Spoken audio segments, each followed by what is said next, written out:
In this video, we discuss the role of oxygenation during cancer treatment. As always, these ideas are discussed in more depth in the book Cancer Self-Defense 101. Quick tips to help you survive. All citations for studies quoted in this video can be found in the book's bibliography at cancerselfdefense101.com. This video is intended as information, not medical advice. It is not intended to treat, diagnose, or cure any disease. Any medical advice should come from an appropriately credentialed medical professional familiar with your unique circumstances. Cancer thrives in a low oxygen environment known as hypoxia. Normal human tissue has median oxygen levels of 5% compared to 2% in untreated tumors. Hypoxia increases the expression of proteins known as hypoxia-inducing factors, HIFs. HIFs trigger a whole range of processes from angiogenesis to cell differentiation to inflammation, which all contribute to disease progression. Additionally, since so many cancer treatments rely on increasing reactive oxygen species, hypoxia can be a major obstacle to their efficacy. Overcoming hypoxia by increasing tissue oxygenation is being pursued as a promising treatment option. However, this wasn't always the case. Since oxygen is required for wound healing, many physicians feared that oxygen would increase cancer growth, and hyperbaric oxygen would supercharge it. This has proven itself to be untrue, as hyperbaric oxygen, HBO, has proven itself to have either a neutral or moderately positive impact on cancer outcomes in numerous trials. For instance, a meta-analysis of 19 human trials with 2,286 participants, 1,103 received HBO and 1,153 were control, found that HBO concurrent with standard of care did not significantly improve survival outcomes with uterine cancer, bladder cancer, lung cancer, esophageal cancer, or glioblastoma, but it did produce an 18% survival advantage in head and neck cancer.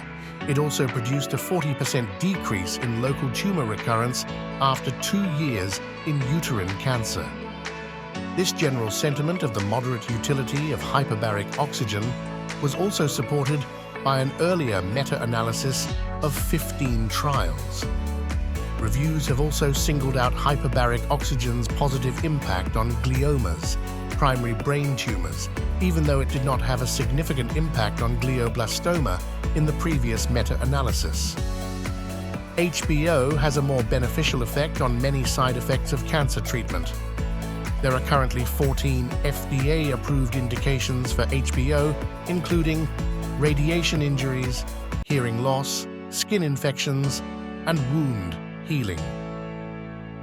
HBO has also shown signs of promise in reducing cerebral edema, improving stroke outcomes, improving radiation cystitis, inflammation of the bladder from the irradiation of pelvic tumors, and improving necrosis of the jaw caused by bisphosphonates.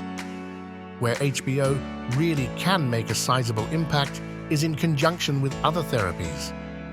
HBO can increase reactive oxygen species, ROS, 1.32, 1.42-fold in the whole cell and 2.14, 2.44-fold in the mitochondria. The mitochondria control apoptosis, the main mechanism of cancer cell death.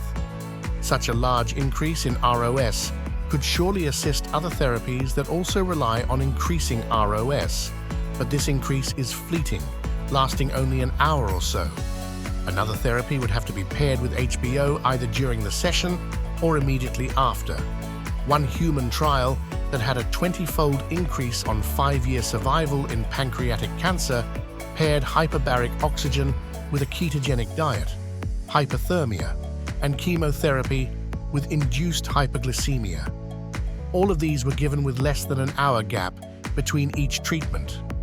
In another trial, 42 brain cancer patients, 32 with glioblastoma and 10 with grade 3 gliomas, received 100% oxygen at 2.8 atmosphere pressure for 18 minutes, then received 18 minutes of decompression with oxygen inhalation.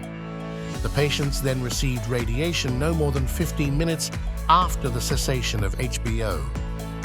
The results were very encouraging. 57% of the patients had an objective response, with 13% having a complete response and 44% having a partial response. 2-year survival was 57% greater than historical controls for stage 3 patients and 124% higher for stage 4 glioblastoma patients. Patients received 30 sessions of radiation and HBO over the course of 6 weeks.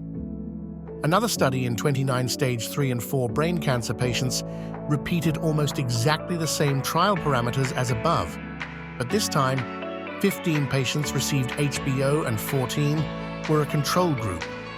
Despite the fact that the HBO group had decidedly worse performance status, the ability to perform daily tasks, the HBO group had a response rate of 73% with 3 complete responses and 8 partial responses, compared to 29% in the control group with 1 complete response and 3 partial responses. The median survival for the HBO group was 24 months, compared to 12 months in the control group.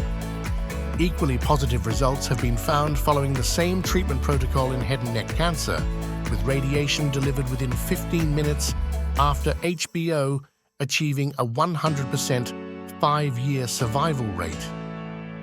Other human trials are summarized in the book Cancer Self-Defense 101, Quick Tips to Help You Survive.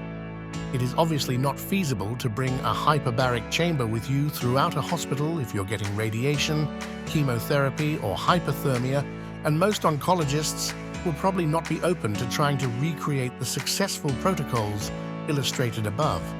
So, the question becomes, can we find another way to take advantage of the possible additional cancer-killing effect of hyperoxygenation?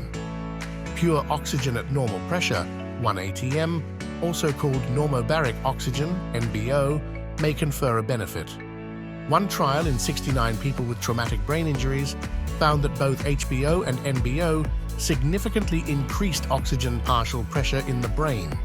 In the HBO group, 1 hour of HBO at 1.5 atm increased oxygen partial pressure to 223 millimeters of mercury, while 3 hours of NBO increased it 86 millimeters of mercury. Although HBO is superior, NBO still did significantly increase oxygen in the brain. NBO even has been shown to be a radiation sensitizer like HBO. One trial followed a very similar protocol as the ones profiled above. 47 patients with head and neck cancer, 93% stage IV and 7% stage 3, received NBO for 20 minutes in the radiation treatment room. Radiation was started immediately after oxygen inhalation. NBO-treated patients had a 15.8 months mean survival compared to an 11.8-month matched control group. 3-year survival was 19% in the NBO group compared to 2% in the matched control group. These results are not too dissimilar from the impressive results achieved by HBO. Perhaps the reason for this is that NBO can be administered during treatment, allowing increased oxygen levels to remain steady. HBO, while more powerful, cannot be administered during another treatment. Therefore, its effects wane as time goes on. It is possible to get a hyperbaric chamber for your home. As mentioned above, they are FDA approved for 14 indications, including radiation tissue damage. As long as you have one of the 14 conditions, it is possible to get a prescription. Hyperbaric chambers available for the home only go up to 1.3 atm, which is lower than what is used in most clinical trials. For more information, please see the book Cancer Self-Defense 101, Quick Tips to Help You Survive.